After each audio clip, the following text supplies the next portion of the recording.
गहरा सांस लेके धीरे धीरे छोड़िए।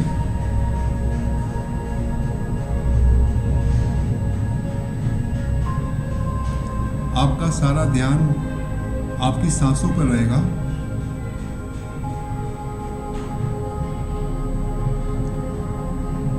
महसूस कीजिए अपनी सांसों को, कैसे आ रही हैं, कैसे जा रही हैं।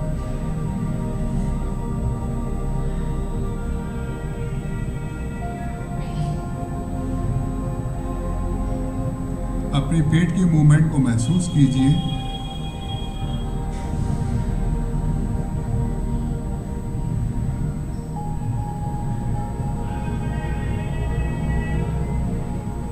जैसे जैसे आप सांसों को लेते हैं आपका पेट बाहर जाता है, और जैसे जैसे आप सांसों को छोड़ते हैं आपका पेट अंदर जाता है। सांसों के इस क्रम को महसूस कीजिए।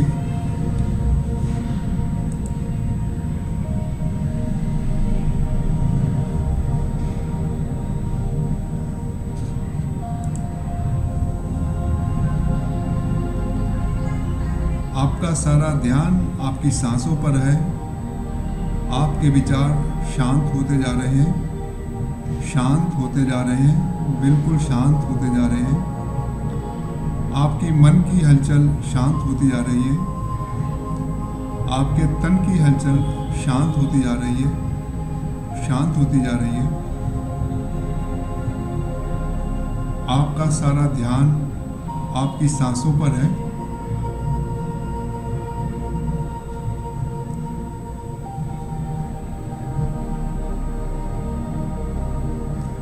सांसों के क्रम को महसूस करते रहिए,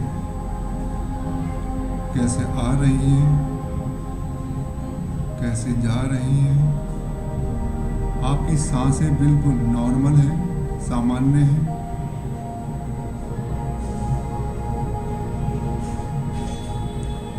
आपका शरीर, आपका मन बिल्कुल शांत हो गया है, बिल्कुल शांत होता जा रहा है और बिल्कुल शांत हो गया है। अब एक लंबा गहरा सांस लीजिए और धीरे धीरे छोड़िए।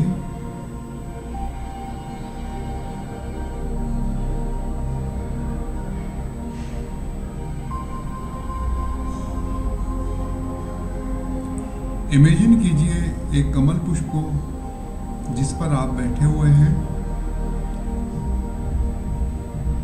ये लाल कलर का कमल पुष्प है, की 4 पंखुड़ियां हैं और आपकी टेलबोन इस कमल के फूल के बीच में है। ये आपका मूलाधार चक्र है और इसका बीज मंत्र है लम। इस कमल पुष्प की पंखुड़ी के बीच में महसूस कीजिए लम शब्द की ध्वनि को।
नेक्स्ट चक्र पर आ जाइए।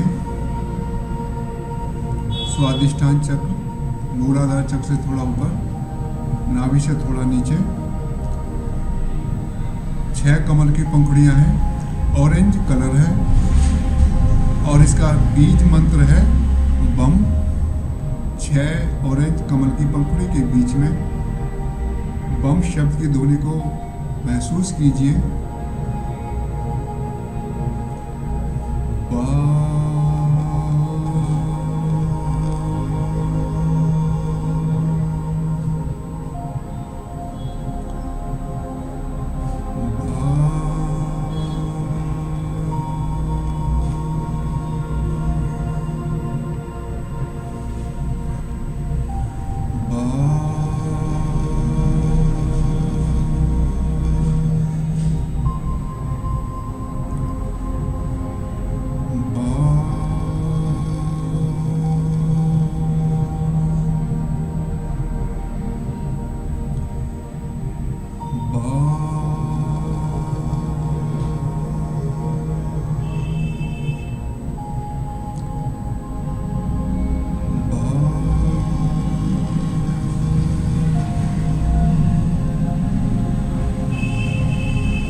नेक्स्ट चक्र पे आ जाइए।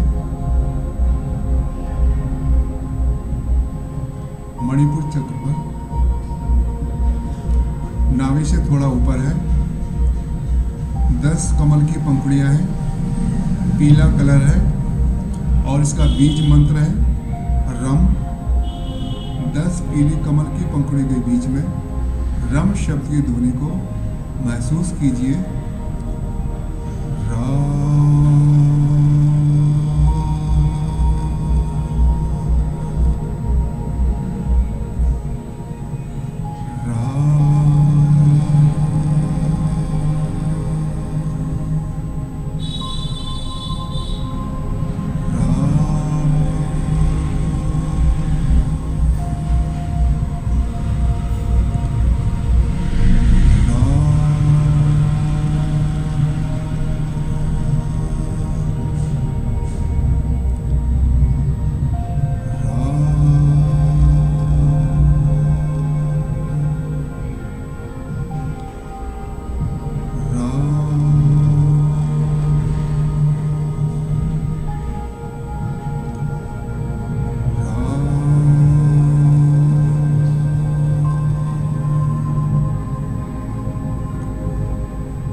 इसकी 12 कमल की पंखुड़ियां हैं। हरा इसका कलर है और इसका बीज मंत्र है यम। 12 हरे कमल की पंखुड़ी के बीच में हम यम शब्द को इमेजिन कीजिए और इसकी ध्वनि को महसूस कीजिए। यम शब्द की ध्वनि जैसे निकल रही है कमल की पंखुड़ी के बीच में से।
विशुद्धि चक्र, थ्रोट चक्र, 16 कमल की पंखुड़ियां हैं, नीला कलर है और इसका बीज मंत्र है हम। 16 नीली कमल की पंखुड़ी के बीच में, गले के बीच में हम शब्द को इमेजिन कीजिए। कमल की पंखुड़ी के बीच में हम शब्द की ध्वनि निकल रही है। महसूस कीजिए इस ध्वनि को।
नेक्स्ट चक्र पर आ जाइए, आज्ञा चक्र पर, थर्ड आई।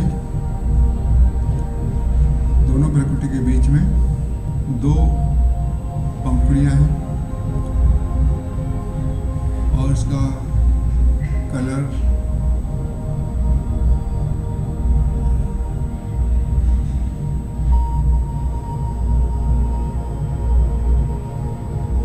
बिल्कुल मटमैला सा है। कोई एक कलर डिसाइड नहीं कर सकते। वाइट कलर भी है, हल्का ब्लू भी है, किसी को रेड भी दिखाई देता है। आपको जो कलर महसूस हो आप वही कलर महसूस कीजिए। और इन 2 कमल की पंखुड़ी के बीच में ओम शब्द की ध्वनि को महसूस कीजिए। इमेजिन कीजिए ओम शब्द को, इसकी ध्वनि को महसूस करना है।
चोटी के स्थान पर ध्यान लगाना है।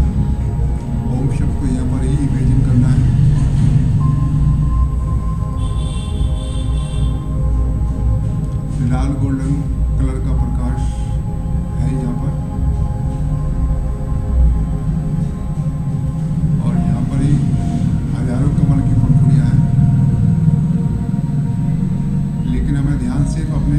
चोटी वाले स्थान पर ही रखना है।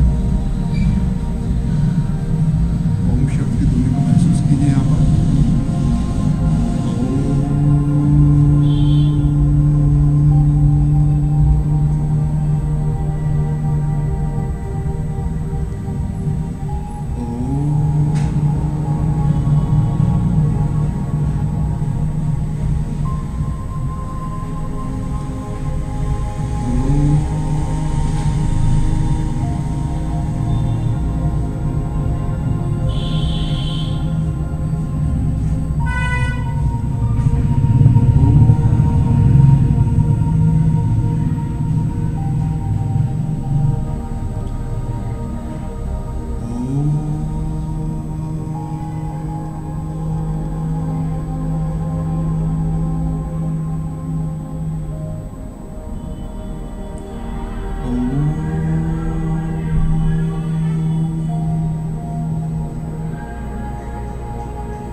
सेवन चक्र मेडिटेशन यहाँ पे पूरा हुआ। अब महसूस कीजिए आपके सहस्त्रार चक्र से लाल गोल्डन का प्रकाश निकल रहा है और आपके सर से निकलते हुए आपके पूरे शरीर के चारों तरफ आपको घेर रहा है।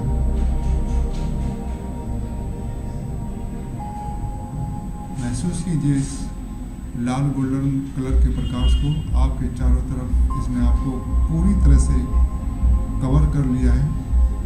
आप घिर गए हो लाल गोल्डन कलर के प्रकाश से। आपके चारों तरफ प्रकाश ही प्रकाश है, रेड गोल्डन कलर।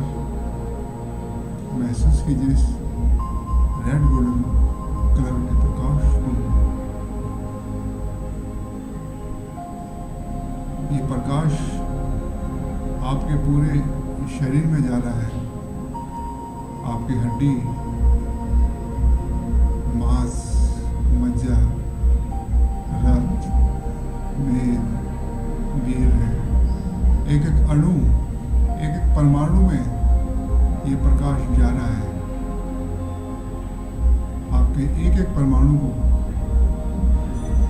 ये प्रकाश एक्टिवेट कर रहा है।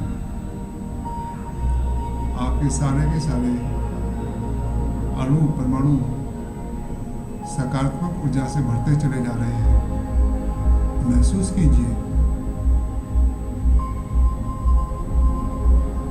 आपका शरीर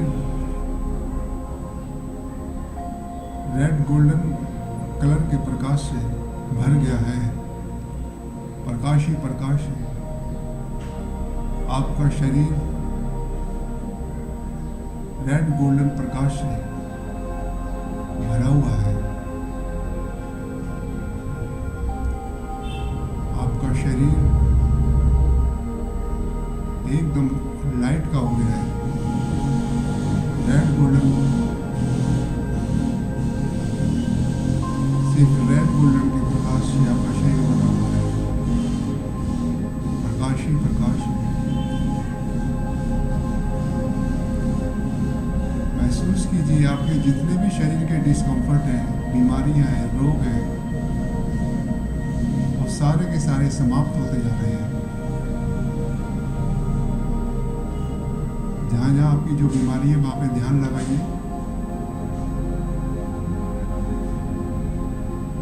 महसूस कीजिए प्रकाश उस स्थान पर पहुँच गया है और सकारात्मक ऊर्जा बढ़ती चली जा रही है।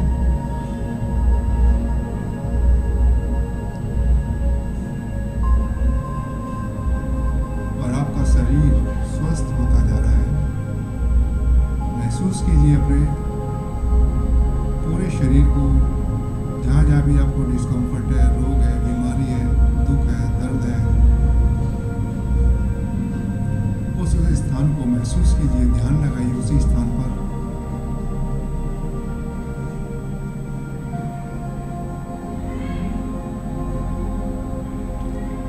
महसूस कीजिए आपकी सारी जो बीमारियां हैं वो काले धुएं के रूप में शरीर से बाहर निकलती चली जा रही है और कहीं ब्रह्मांड में समाती चली जा रही है। महसूस कीजिए आपके शरीर से निकलती चली जा रही हैं काले धुएं के रूप में सारी बीमारियां, सारी नेगेटिविटी पूरे शरीर से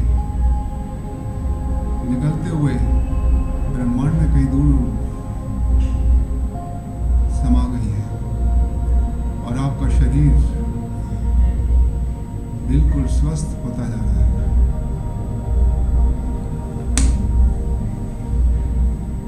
अब अपने दोनों हाथों को रगड़िए।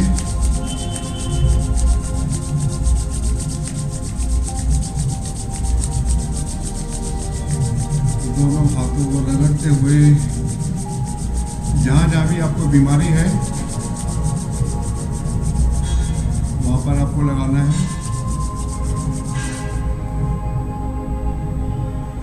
वहाँ पर लगा लीजिए और ये महसूस कीजिए आपकी सारी बीमारी, आपका दुख, आपका दर्द पूरी तरह से वहाँ से समाप्त हो गया है, समाप्त हो गया है, समाप्त हो गया है, समाप्त हो गया है, समाप्त हो गया है।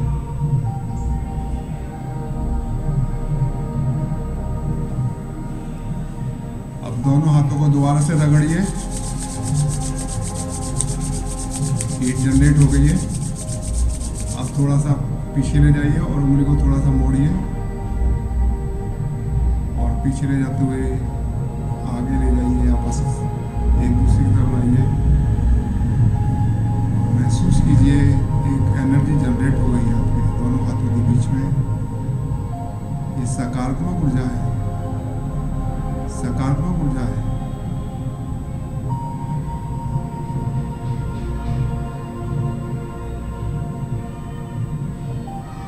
उस ऊर्जा को उस अंग की तरफ ले जाइए जहाँ पर आपको बीमारी है, दुख है, दर्द है, उस स्थान पर ले जाइए दोनों हाथों को और महसूस कीजिए वहाँ से सारी बीमारियाँ, सारा दुख, आपका दर्द निकलता चला जा रहा है, निकलता चला जा रहा है। महसूस कीजिए।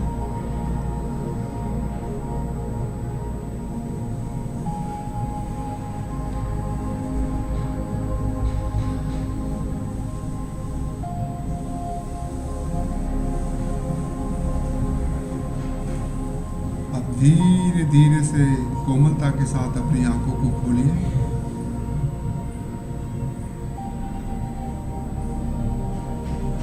और यही एहसास आपका बना रहे।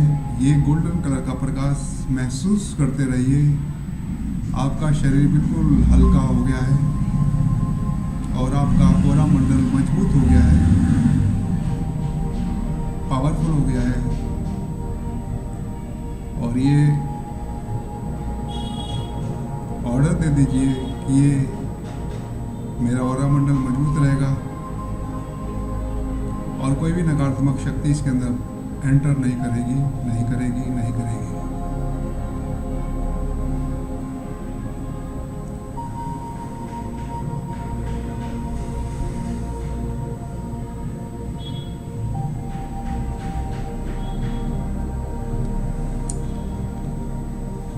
चलिए अब हम अपने इस मेडिटेशन को यहीं पे विराम देते हैं। कैसा रहा आज का मेडिटेशन आप सबका? बहुत बढ़िया था, बहुत बढ़िया। अब धीरे धीरे हम आगे ऊपर और आगे बढ़ते चले जाएंगे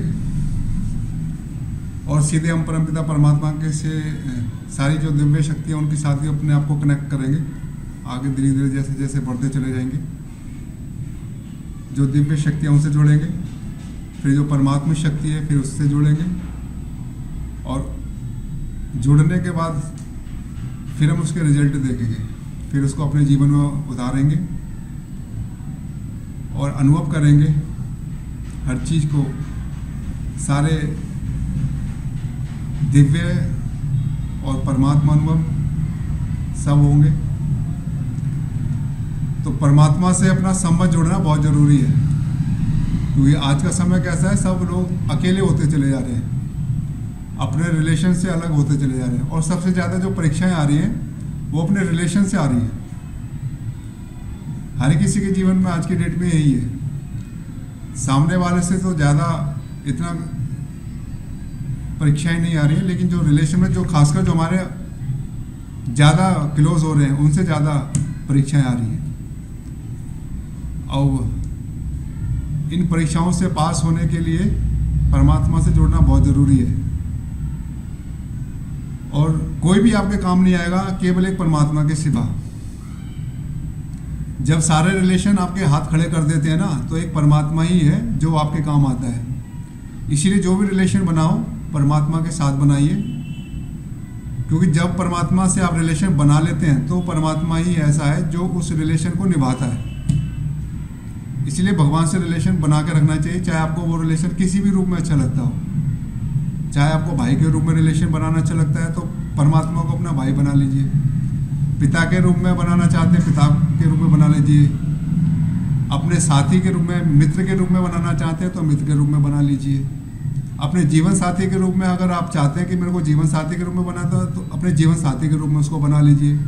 वो हर प्रकार से हर रिलेशन को निभाने के लिए तैयार है और हर रिलेशन को हर बड़ी मुश्किल में भी वो निभाएगा और साथ देगा। जब सारे रिलेशन आपका साथ छोड़ देंगे, सारे के सारे जो भी रिलेशन है हाथ खड़े कर देंगे, रिलेशन कोई काम नहीं आएगा, कोई मदद नहीं करेगा, कोई हेल्प नहीं करेगा, आप अकेले पड़ जाएंगे, आपकी इज्जत भी दांव पे पड़ जाएगी। उस समय परमात्मा ही है जब वो आपकी इज्जत बचाएंगे और आपकी पूरी रक्षा करेंगे। और इसका एग्जाम्पल भी आप देख सकते हैं ना, एक वो आता है ना महाभारत में, एक द्रौपदी का चीरहरण होता है। उस समय क्या होता है, सारे के सारे द्रौपदी के कितने पति थे, सारे के सारे शक्तिशाली, और उसकी परीक्षा भी किसने कर ली, जो उसके रिलेशन वाले थे। रिलेशन में ही थे जो परीक्षा ले रहे थे उसकी, जो मुसीबत कर रहे थे। और जितने भी शक्तिशाली, जितने भी उसके रिलेशन थे, सारे के सारे के कौन हो, कैसे हो गए, बिल्कुल मजबूर हो गए, कुछ भी नहीं कर सकते थे, वो चाहकर भी कुछ नहीं कर सकते थे। तो ऐसी स्थिति में किसने बचाया उसको, भगवान ने बचाया, परमात्मा ने, भगवान ने, है ना, बचाया ना, परमात्मा ने, भगवान ने बचाया। क्योंकि उसने, द्रौपदी ने भगवान के साथ अपना जो संबंध बनाया, किस रूप में बनाया, भाई के रूप में बनाया था। तो भाई के सखा के रूप में, भाई के रूप में उनको राखी बांधी थी जब वो कुछ ऐसा हो गया था। सखा भी बोलती थी, भाई भी बोलती थी, लेकिन उनको राखी भी मतलब बांधा था धागा, तो ऐसा कुछ था वृत्तांत। तो उनको भाई के रूप में उनको मान लिया था, तब तो उन्होंने कहा था कि भाई के रूप में आपकी रक्षा करूंगा। तो भाई के रूप में उनको, तो इसीलिए परमात्मा से संबंध इस समय जोड़ना जरूरी है। क्योंकि इस समय क्या है कि अब जो समय आने वाला है ना, वो बड़ा भयानक आने वाला है। उस समय ना तो आपका शरीर काम आएगा, ना आपके रिलेशन काम आएंगे, और ना ही आपका धन काम आएगा। और स्थितियाँ इतनी ज़्यादा बिगड़ जाएंगी कि कोई भी चीज़ आपके काम नहीं आएगी। जो बिगड़ने वाली है आज का जो समय के अनुसार, जो आगे आने वाला जो समय है वो बड़ा भयानक है। आप अगर बीमारी आपको घेर के बैठी हुई है, अगर युद्ध छिड़ जाता है या कोई प्राकृतिक आपदा आ जाती है, तो आपकी एक तो मेडिसिन सारी ख़त्म हो जाएंगी, आपकी जो मेडिकल सप्लाई है वो सारी बंद हो जाएंगी, दवाइयाँ आपकी बंद हो जाएंगी। फिर आप दवाइयाँ कहाँ से लोगे, कोई डॉक्टर आपके काम नहीं आएगा। आप चाहोगे कि मैं पैसे देकर दवाई खरीद लूँ, तो दवाइयाँ ही नहीं मिलेंगी। और ऐसा सिस्टम हो गया कि सैटेलाइट ही किसी ने ख़त्म कर दिया, तो आपका जो रुपए का जो लेन देन है वो भी ख़त्म सब। क्योंकि ज़्यादातर तो ट्रांजैक्शन जो हो रही है वो डिजिटली हो रही है, बहुत ही कम ऐसे हैं जो ऐसे करते हो। फिर तो आपकी जो ये करेंसी है ये भी फिर फेल हो जाएगी, फिर आपका जो पैसा भी है वो भी आपके किसी काम नहीं आएगा। ऐसी परिस्थिति आ जाएगी, पैसा बिल्कुल काम नहीं आएगा। और आपने ये स्थिति कोरोना में ऐसी स्थिति देख ली थी कि लोगों के पास पैसा तो खूब था, लेकिन वो खर्च करने के लिए भी तैयार थे, लेकिन काम नहीं आया बिल्कुल भी। और कई कंट्री में तो वीडियो भी आपने देखी होगी, पैसा तो फेंक रहे थे वो, कि क्या मतलब पैसा उनके काम ही नहीं आ रहा था बिल्कुल भी, कोई ट्रीटमेंट मिल ही नहीं रहा था, मेडिकल बिल्कुल फेल हो गया था। ऐसी स्थिति आ गई थी। ये तो एक ट्रेलर था, आने वाला समय और भी ज़्यादा भयानक है। तो ऐसे समय में ही परमात्मा हमको इन सारी परिस्थितियों से बचाएंगे। इससे क्या हो, जो फूड चेन होगी वो भी आपकी सब रुक जाएगी, ख़त्म हो जाएगी। क्योंकि आने जाने का जो रास्ता होगा वो सारा का सारा खराब हो जाएगा। मान लीजिए अगर भूकंप आ गया, रास्ते सारे खत्म हो जाएंगे, आने जाने का रास्ता ही बंद हो जाएगा, फूड सप्लाई वहीं पर ही आपकी समाप्त हो जाएगी। और मान लो अगर कोई बीमारी ऐसी फैल गई ज़बरदस्त, घर के अंदर पैक कर दिया, उस समय भी मुसीबत बढ़ जाएगी, घर से भी बाहर नहीं निकल सकते। अगर मान लो दंगे हो गए, लड़ाई झगड़ा हो गया, कर्फ्यू लग गया, उस समय भी कोई कुछ नहीं कर सकता। तो ऐसे समय में परमात्मा ही है जब आपकी किसी ना किसी रूप में किसी भी प्रकार से हेल्प कर ही देंगे। जो चीज़ आपको चाहिए वो आपको हेल्प मिल जाएगी। और जो आपकी बीमारियां तो आपकी ठीक हो जाएंगी। बीमारियां तो आपको मालूम है, आप जैसे यहाँ बैठे हैं, आप कहीं भी बैठे होंगे, कुछ समय के बाद आपकी बीमारी सारी ठीक हो जाएंगी, आपका शरीर बिल्कुल स्वस्थ हो जाएगा। अगर कोई बीमारी होगी भी तो वो आप ऑनलाइन इस तरह से कर भी रहे हैं तो ये इस तरह से भी ठीक हो जाएगी। डॉक्टर की ज़रूरत नहीं पड़ेगी, दवाइयों की ज़रूरत नहीं पड़ेगी। तो ये जैसे स्थितियाँ, जैसे ये एनर्जी मेरे अंदर आई है, वो एनर्जी आपके अंदर भी आ जाएगी। जैसे जैसे आप ध्यान लगाएंगे, अपनी जो ऊर्जाओं को बढ़ाते चले जाएंगे, तो ये एनर्जी हर किसी व्यक्ति के अंदर होती है जो आपके पास आ रही है। ये एनर्जी आपके अंदर भी एक्टिव हो जाएगी, फिर आप अपनी भी और दूसरों की भी हीलिंग आराम से कर सकते हैं। तो इसलिए परमात्मा से अपना संबंध किसी न किसी रूप में बनाए रखना है, हमेशा जोड़ कर रखना है। ठीक है, तो आज के लिए फिर अब इतना ही। फिर आपसे सबसे विदा लेते हैं, कल फिर मिलेंगे। बहुत बहुत धन्यवाद आप सभी का, बहुत बहुत शुक्रिया। परमात्मा का धन्यवाद कि मुझे आपकी समस्या को दूर करने के निमित्त बनाया। बहुत बहुत थैंक यू।